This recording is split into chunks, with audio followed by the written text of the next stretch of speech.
This Malayalam poem, entitled Krushinda Vilapam, meaning the Lamentations of the Cross, is a personification of the cross, seeing Jesus' death from the perspective of the cross.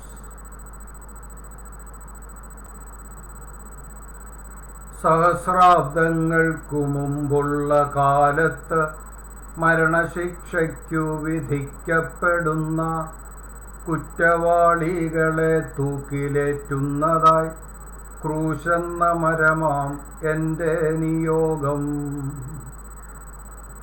മരണത്തിൻ യോഗ്യരാം പാപികളായവർ എന്നെഞ്ചിൽ തൂങ്ങിപ്പിടയുന്ന നേരത്ത് കുറ്റബോധമെന്നെ തീണ്ടിയില്ലൊട്ടും, അവരുടെ കുറ്റങ്ങൾ അത്രയ്ക്കു വലുതാം. അപവാദമൊരു നാൾ സംഭവിച്ചതിനും 2000 കൊല്ലം മുമ്പൊരു നാളിൽ നീതിമാനാകുന്ന യേശുവെന്നൊരുവനെ മരണശിക്ഷയ്ക്കായി കൊണ്ടുവന്നപ്പോൾ സത്യവും നീതിയും ഇല്ലാത്ത കാലം രക്തദാഹികളാം യൂതന്മാർക്കൊപ്പം മതനേതാക്കളും ഒത്തുചേർന്നപ്പോൾ നീതിമാൻ തന്നെ മരണമുറപ്പായി.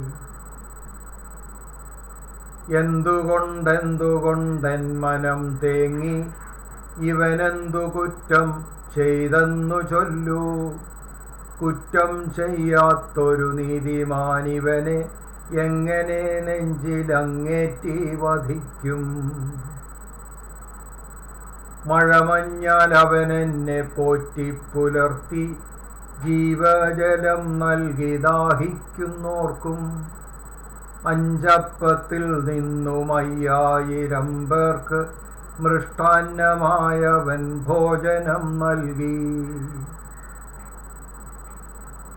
മുടന്തി നടന്നോനെ നേരെ നടത്തി, പിറവിയിൽ കുരുടനു കാഴ്ചയും നൽകി.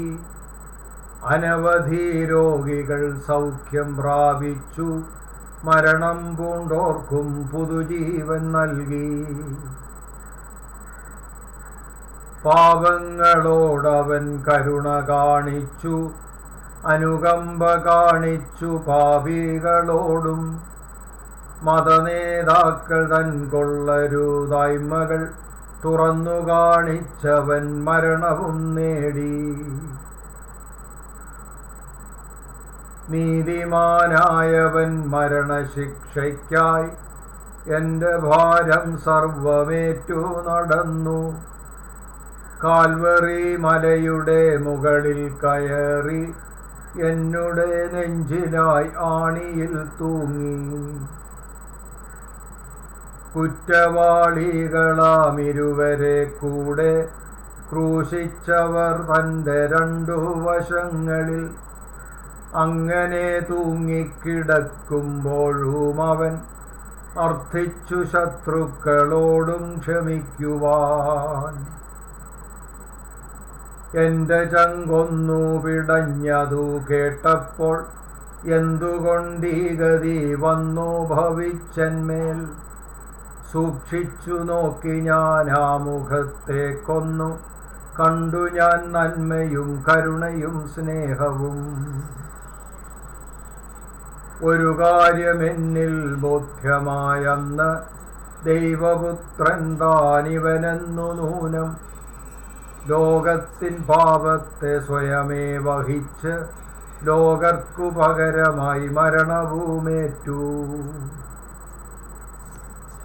3-ാം നാൾ ഉത്ഥിതനായവൻ വന്നു, അതു കേട്ടിട്ടൻ മനം കോൾമയിർ കൊണ്ടു.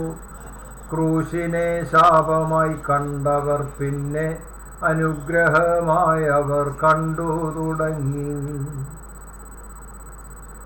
ലോകത്തിൻ രക്ഷയെ വഹിച്ചതു മൂലം ആദരപൂർവമായി അണിഞ്ഞുവെന്നെയും. പള്ളികളിൽ മുഖ്യസ്ഥാനവും നൽകി ഉയർന്നു കുരിശടി നാടുകൾ തോറും. ഒരു കാര്യം നിങ്ങൾ ഓർത്തുകൊള്ളേണം, എന്നെയും നിങ്ങൾ ആദരിച്ചിടുമ്പോൾ എന്നെയല്ല, പക്ഷെ ഞാൻ വഹിച്ചോര ലോകരക്ഷകനാം ക്രിസ്തുവെ തന്നെ.